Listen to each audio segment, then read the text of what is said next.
I know this is pretty random, but this morning while I was walking through my yard, I found this large turtle just trotting along my food garden. I was thinking, I wonder if it's going to start chomping on the lush leaves of my plants that I have in ground.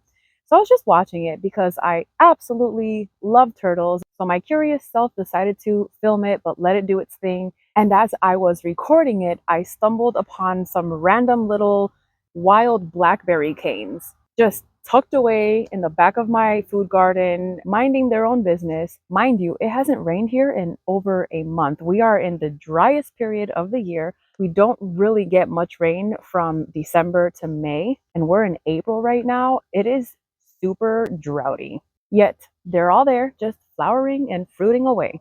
Here are some already fruiting. We have one cane back here, some tucked away back here. There's another one. All of these here. So what I'm going to do is gently pull up all of the random little canes that are growing around here. And I'm going to transplant them into one dedicated spot so that we can have our own little blackberry patch. And I'm going to make sure that I place them in the same area more or less that they're already growing in. I'm just bringing them closer together. Now, keep in mind, it is early spring. And so right now is a pretty good time to do this. Definitely much better to do it now rather than when they're fully fruiting later in the summertime. And of course, another good time to do it is in the fall or winter once they're done fruiting and going into dormancy. I do have to clean all of this out first. Let's drop this off at our banana pit.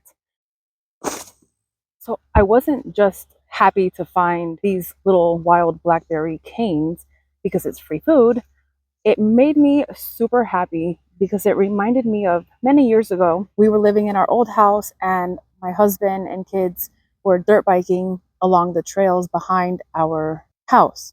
And at that time, we were new to the area, so we weren't familiar yet with the full extent of the trails. These trails were miles and miles long. And suddenly we had to stop because we came across an enormous wild blackberry patch, and I was just in awe because it was untouched. There were so many berries in this patch. It was insane. So we definitely took advantage of that, and we harvested about 2 pounds of berries. We left very many behind for the wildlife and the birdies and whoever else wanted to enjoy that little treasure. And we came home and made blackberry jam, and it was amazing. The berries freshly picked are just super sweet. And those memories, I just hold them dear to my heart. So finding them in my backyard here in our new house, super exciting. These two little canes right here, I may just leave them because they are small. It would be best to transplant them when they're at least a foot tall. Okay, I found one that is a little over 12 inches tall. So we're gonna go ahead and transplant this one over to our little patch.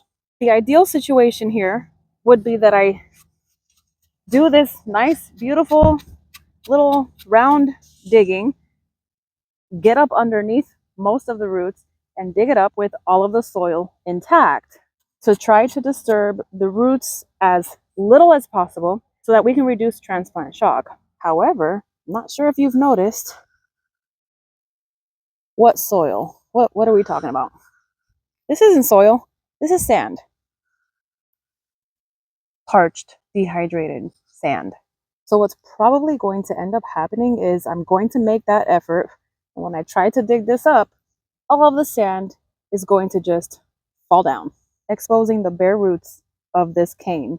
However, these are hardy little sawtooth blackberry plants. Therefore, it can take a little bit of shock.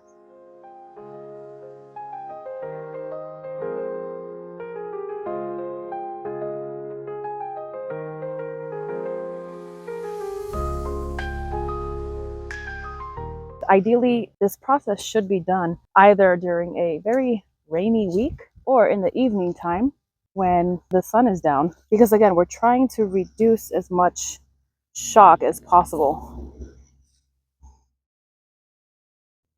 Okay, I just got stabbed and I'm not surprised because I'm not wearing gloves. Did I learn my lesson? No. No, I have not. I'm just going to continue on.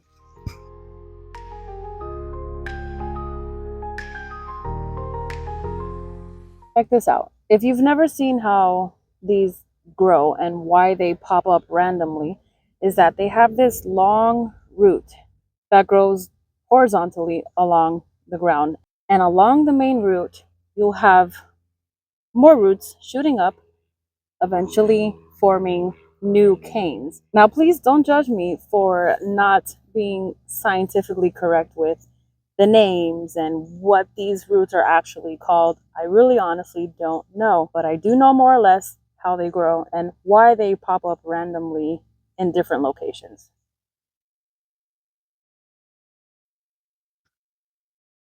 Oh, can we not? I bet it's telling me, can you not? Go put some gloves on, lady. All right, we have our nice little patch. I'm going to grab a bunch of mulch. Then I'm going to get this watered in really good. Again, it has not rained and these have been thriving on their own without the rain, but because of the whole shock thing, I'm going to go ahead and get them watered in. I'm going to water this every day or every other day for the first week until they're established. I may even have to come out and put some shade cloth over them to protect them from the sun initially until they become strong enough again to handle the full sun. We are on the west side of the property, so they do get some intense afternoon sun, especially now going into late spring and summer. So that's my game plan.